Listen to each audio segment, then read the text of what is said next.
Ciao a tutti e bentornati su Celebrita dalla Turchia. È un piacere enorme ritrovarvi qui, spero stiate benissimo e che abbiate voglia di lasciarvi trasportare da una storia che, ve lo confesso, mi ha tenuto sveglio a lungo. Sembra niente, una chiamata. Una vibrazione sul telefono, un nome che compare sullo schermo. Eppure il titolo che ci guida oggi, Kerem chiama Hande e il mondo cambia per sempre, fa intuire che dietro quel gesto minimo si nasconda una marea pronta a rovesciare tutto. Che cosa può davvero accadere quando una voce dice pronto? Quali verità, quali scoperte, quali scosse emotive possono scaturire da una conversazione all'apparenza qualunque? Restate con me, perché scaveremo in questa premessa e vedremo insieme come un istante ordinario possa innescare un destino straordinario. Prima di aprire il sipario su questa possibilità dalle 1000 strade, vi ricordo di iscrivervi a Celebrita dalla Turchia, attivare le notifiche per non perdervi i prossimi video e, se vi piace ciò che facciamo, di lasciare un like. Il vostro sostegno è il cuore pulsante di tutto questo. Ora, da dove cominciamo a sciogliere questo nodo affascinante? Kerem chiama Hande, e tutto cambia. Immaginiamolo. Chi è Kerem, in questo quadro? Non solo l'attore carismatico che conosciamo, non solo il professionista curioso e generoso, qui è l'uomo che, in un momento preciso, decide di alzare il telefono. E Hande? Non soltanto l'icona luminosa, artista sensibile e attenta, ma la persona che, più di chiunque altro, può trasformare una voce in movimento, un'idea in realtà. La bellezza di questa trama è nella sua apertura, potremmo trovarci nel presente, in un domani vicinissimo, o in un tempo sospeso che riguarda tutti noi. Consideriamo la prima via, quella della verità nascosta. Immaginate Kerem che, dopo settimane di ricerche per un progetto di cui nessuno sa ancora nulla, incappa in una storia che può cambiare il modo in cui guardiamo a noi stessi, un archivio dimenticato, una testimonianza rimasta inascoltata, un racconto capace di dare voce a chi non l'ha avuta. La chiama, quella notte, perché sa che Hande possiede la credibilità, la delicatezza e il coraggio per portare alla luce qualcosa di fragile e potente. Lei ascolta, fa domande, valuta rischi e responsabilità. Se decide di crederci, se accetta di metterci il suo nome, improvvisamente antichi muri si incrinano, certezze impolverate si rimettono in discussione e un pubblico intero si scopre pronto a guardare con occhi nuovi. Da quella chiamata, l'industria, i media, i discorsi di tutti i giorni si trasformano. La verità, raccontata con rispetto, cambia davvero il paesaggio. Oppure, la chiamata che spalanca la porta alla scienza attraverso l'arte. Non serve indossare un camice per fare la differenza. Immaginate Kerem che, con un gruppo di ricercatori conosciuti durante una campagna benefica, vede una tecnologia sociale sul punto di decollare. Un sistema per portare acqua potabile dove sembra impossibile, oppure una piattaforma sostenibile per alimentare interi villaggi con energia pulita. Il traguardo è vicino, ma servono occhi attenti, sostegno, un megafono globale. Kerem compone il numero di Hande.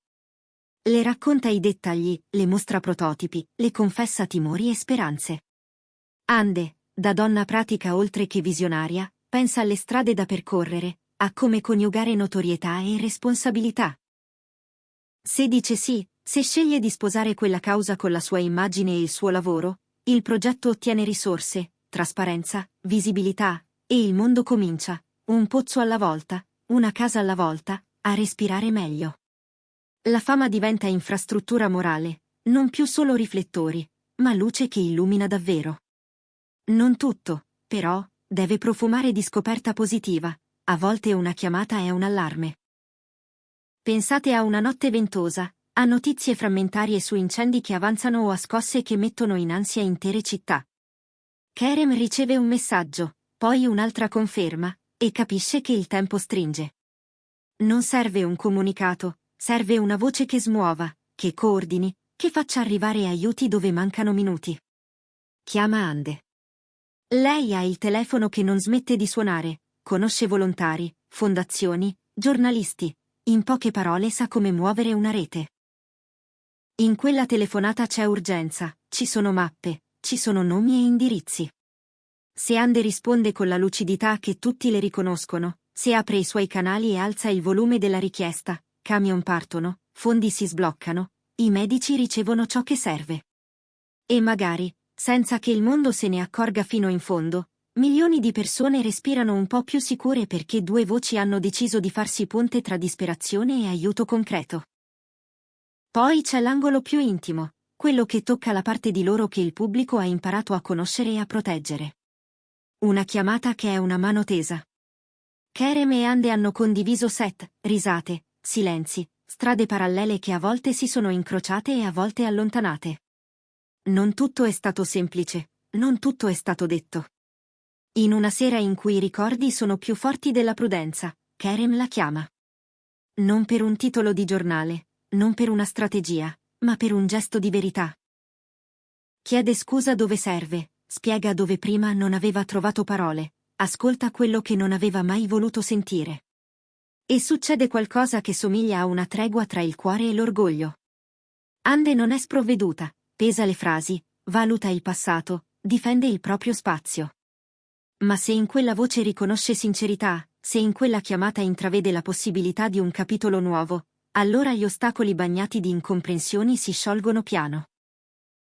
La loro vita cambia, certo, ma cambia anche il modo in cui molti guardano all'amore, non come una vetrina perfetta, ma come una costruzione che accetta crepe, pazienza e seconde occasioni. E il mondo, nel suo piccolo, diventa più gentile. C'è anche la chiamata che suona come un atto di coraggio civile. Kerem, stanco di meccanismi ingiusti, di stanchezze taciute, di porte chiuse a chi non ha voce, prende il telefono e parla con Hande. Non cerca consenso facile, cerca alleanza. Le racconta ciò che ha visto, ciò che vorrebbe cambiare nelle regole non scritte del lavoro, nelle protezioni fragili intorno ai più giovani, nel modo in cui si costruiscono opportunità e si custodisce la salute mentale sul set. Hande conosce quella fatica, conosce i silenzi che pesano. Se decide di esporsi, se fa eco a quelle richieste con fermezza e misura, qualcosa si muove. I tavoli si aprono, le conversazioni diventano pubbliche, le vecchie abitudini devono imparare a giustificarsi. Non si tratta di distruggere, ma di rifondare. Di far crescere il settore in cui hanno brillato affinché brilli per tutti. E sì, il mondo non è più quello di prima, diventa un po' più giusto. E se la chiamata non fosse nemmeno un suono, ma una scossa interiore? Kerem, in un giorno normale, capisce all'improvviso che la corsa senza pausa non è l'unica strada. Che la felicità si misura nella pienezza, non nel rumore. Quella epifania lo porta ad agire diversamente. Scegliere progetti che parlano davvero, dedicare tempo alle persone, farsi serio dove occorre e leggero dove si può. Chiama Hande non per chiederle di cambiare, ma per condividere il proprio cambio. Lei ascolta e, vedendolo muoversi con una sincerità nuova, si lascia ispirare. Non diventano fari solenni, diventano esempi credibili, contagiosi. E la loro comunità, guardandoli, comincia a chiedersi quale sia la propria chiamata interiore.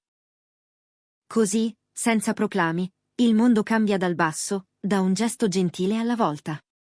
Questa frase, Kerem chiama Hande e il mondo cambia per sempre, ci invita a ragionare su quanto tutto sia connesso. Una chiamata non è mai solo una chiamata. È un ponte tra persone, è un segnale che si allarga come cerchi nell'acqua. Oggi una voce può mettere in contatto fan su continenti diversi, accendere raccolte fondi in un'ora, sincronizzare agende e progetti creativi, lanciare campagne che arrivano dove i giornali non arrivano. Ogni interazione digitale, anche breve, può modellare come viviamo, lavoriamo, ci amiamo.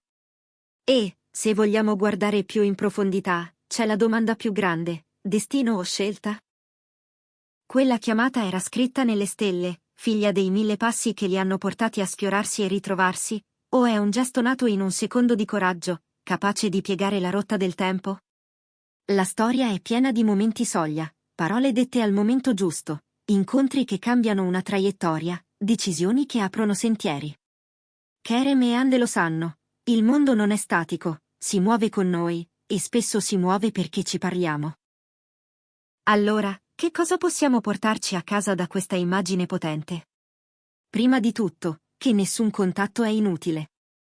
Una conversazione gentile, una telefonata onesta, un piccolo atto di audacia possono generare effetti che non immaginiamo. Poi, che comunicare è costruire ponti. In un tempo che ci spinge a correre e a distrarci, fermarsi ad ascoltare e a parlare davvero è rivoluzionario. Infine, che serve coraggio per comporre quel numero che rimandiamo da troppo, o per rispondere quando preferiremmo tacere. Forse lì, esattamente lì, c'è il punto in cui la nostra vita svolta. E così torniamo al nostro titolo. Non importa se per voi la chiamata tra Kerem e Ande sia verità letterale o racconto simbolico, serve a ricordarci che le possibilità nascono dai legami. Può essere una rivelazione custodita nello sguardo, un'urgenza umanitaria da abbracciare, una mano tesa dopo una ferita, una richiesta di giustizia, o la decisione di vivere con più autenticità. In ognuna di queste strade, la voce dell'uno riconosce la voce dell'altra, e qualcosa nel mondo, nel nostro piccolo mondo quotidiano o in quello grande che ci contiene tutti, cambia davvero. Perché niente è più contagioso di un esempio sinceramente vissuto. Mi fermo qui e passo la palla a voi. Che cosa pensate sia successo in quella telefonata? Quale versione vi risuona di più? Quale vi sembra più vera per Kerem e Ande? Quale vorreste vedere accadere? Scrivetemelo nei commenti, amo leggere le vostre idee e parlarne insieme. Se questa storia vi ha acceso una scintilla, condividetela con chi avete vicino, magari sarà proprio la vostra condivisione a far partire una catena in attesa. E se non l'avete ancora fatto, iscrivetevi a Celebrita dalla Turchia e attivate le notifiche. Ci aspettano altre storie, altri battiti, altre chiamate che meritano di essere ascoltate. Grazie per aver passato il vostro tempo con me. Ci vediamo nel prossimo video. A presto!